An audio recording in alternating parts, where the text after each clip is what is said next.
మనము gas problem acidity వస్తే ఏం చెయ్యాలి అనే దాని గురించి చెప్పుకున్నాం. ప్రతిసారి రెమెడీస్, హోమ్ రెమెడీస్ చెప్పిన మామూలుగా జీలకర్ర వాటర్ తాగండి అని చెప్పిన.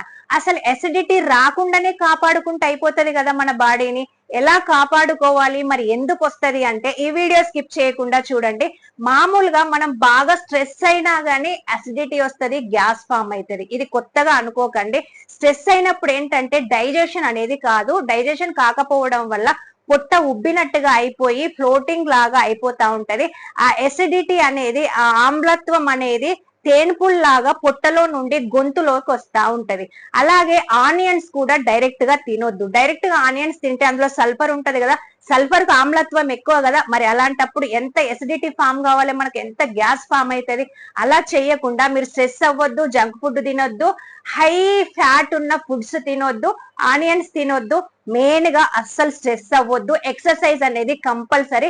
మళ్ళీ మీరు సరిగా నిద్రపోకుంటే కూడా కంపల్సరీగా అసిడిటీ అనేది ఫామ్ అవుతా ఉంటది. మరి ఇవన్నీ మీరు జాగ్రత్త పడితే అది రాకుండా ఉండడానికి ఛాన్సెస్ ఉంటాయి కదా. సో తప్పకుండా జాగ్రత్త పడండి. ఇలాంటి హెల్దీ వీడియోస్ కావాలంటే తప్పకుండా సబ్స్క్రైబ్ చేసుకోండి. మరి నేను ఈ శారీ కట్టుకున్నా కదా, ఈ శారీ నేను ఎక్కడ తీసుకున్నానో మీకు చెప్తా. చాలా కూల్ గా, స్మూత్ గా, కంఫర్ట్ గా, చాలా చాలా బాగుంది.